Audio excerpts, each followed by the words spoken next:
अध्यक्ष महोदय, मुझे खेद है कि सदन के सामने जो बिल पेश किया गया है मैं उसका समर्थन नहीं कर सकता।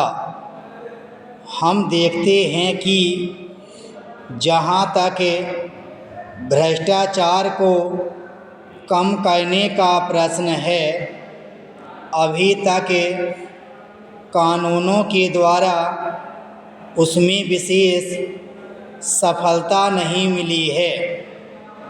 इसलिए देश में आम तौर से यह मांग की जा रही है कि ऐसे ठोस कदम उठाए जाएं जिनसे सब प्रकार के भ्रष्टाचार को समाप्त किया जा सके। मैं समझता हूं कि इसी भावना से प्रेरित होकर सदस्य महोदय ने यह बिल सदन के सामने रखा है।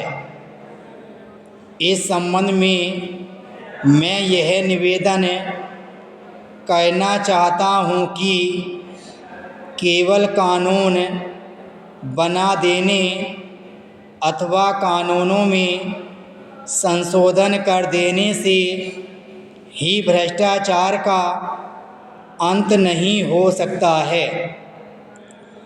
हम जनता में प्रचार करके तथा अपने व्यवहार द्वारा इस काम को और भी अच्छी तरह से कर सकते हैं।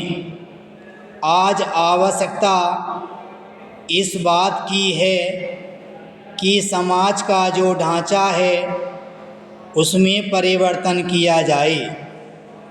जब तक समाज का ढांचा नहीं बदलेगा तब तक भ्रष्टाचार दूर नहीं किया जा सकता।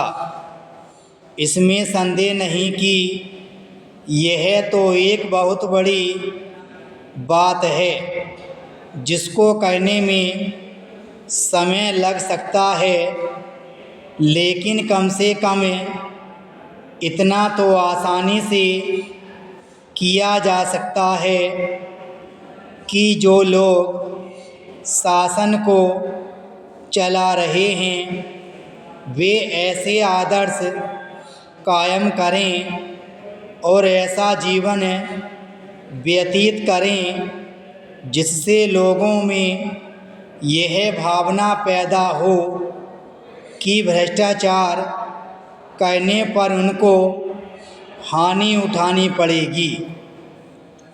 हमारे समाज तथा हमारे प्रशासन में इस तरह की स्थिति अभी तक उत्पन्न नहीं हुई है।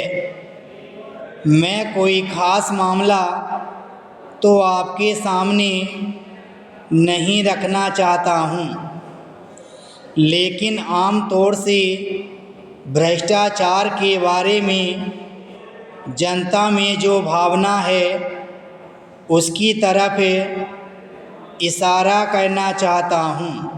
पैरा महोदय, भ्रष्टाचार न केवल सरकारी कर्मचारियों में है बल्कि उनमें भी है जो निर्वाचित होकर आते हैं और जिनका कर्तव्य जनता की सेवा करना होता है। इस संबंध में मैं यह स्पष्ट कर देना चाहता हूँ कि भ्रष्टाचार की श्रेणी में केवल वही कार्य नहीं आते जो आर्थिक लाभ के लिए किए जाते हैं। मेरे विचार में इसमें वे कार्य भी शामिल हैं जो दूसरी तरह के लाभ उठाने के लिए किए जाते हैं। जो कार्य पक्षपातपूर्ण होते हैं या इस उद्देश्य के लिए किए जाते हैं। वे भी भ्रष्टाचार की श्रेणी में आते हैं।